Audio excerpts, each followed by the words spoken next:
Hi friends, welcome to my channel. ఈ రోజు recipe అండి స్టఫ్డ్ పొట్లకాయ అండి. దీనికి కావాల్సిన పదార్థాలు చూద్దామండి. కరివేపాకు, కొత్తిమీర ఎక్కువగా తీసుకోవాలండి. ఆనియన్ ఎక్కువగా తీసుకోవాలి. కొబ్బరి అండి, ఎండు కొబ్బరి అయినా పచ్చి కొబ్బరి అయినా, అల్లం వెల్లుల్లి అండి.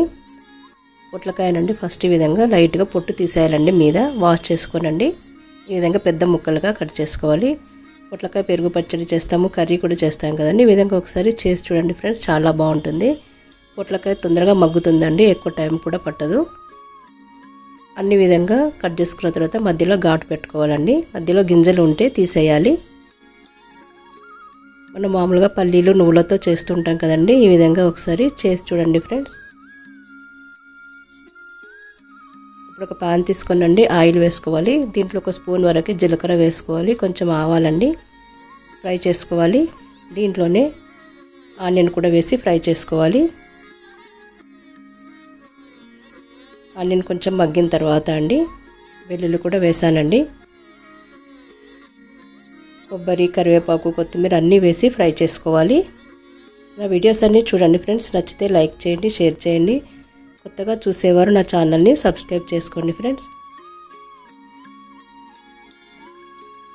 ఇవన్నీ ఫ్రై అయిన తర్వాత అండి దీంట్లో కొంచెం పసుపు వేసుకోవాలి. ఇది చల్లారనివ్వాలండి.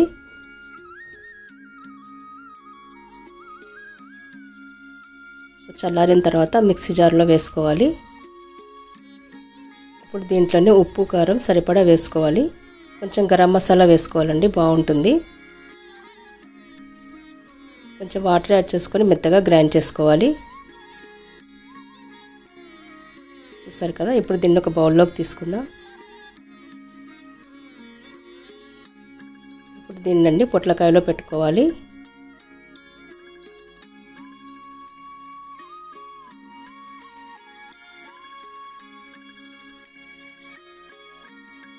ఈ రైస్లో కలుపుకోవడానికైనా సైడ్ డిష్కైనా బాగుంటుందండి.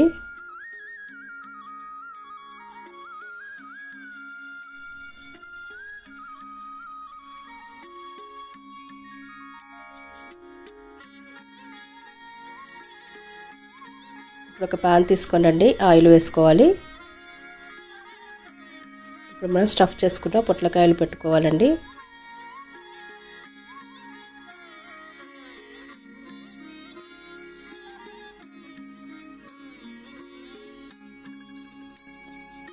మూత పెట్టేసి ఉంచండి. మధ్య మధ్యలో చూసుకుంటూ కలుపుతూ ఉండాలి.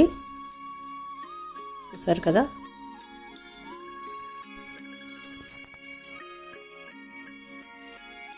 ఈ విధంగా మగ్గిన తర్వాత అండి మిగిలిన గ్రేవీ ఉంటే వేసుకోవచ్చండి, బాగుంటుంది. నేను కొంచెం గ్రేవీ వేస్తున్నాను. ఒకసారి కలిపేసుకొని ఒక 5 మినిట్స్ అండి మూత పెట్టేసి ఉంచాలి. చాలా బాగుంటుందండి. ఈ రెసిపీ మీకు నచ్చితే లైక్ చేయండి, షేర్ చేయండి. Thanks for watching. Bye friends.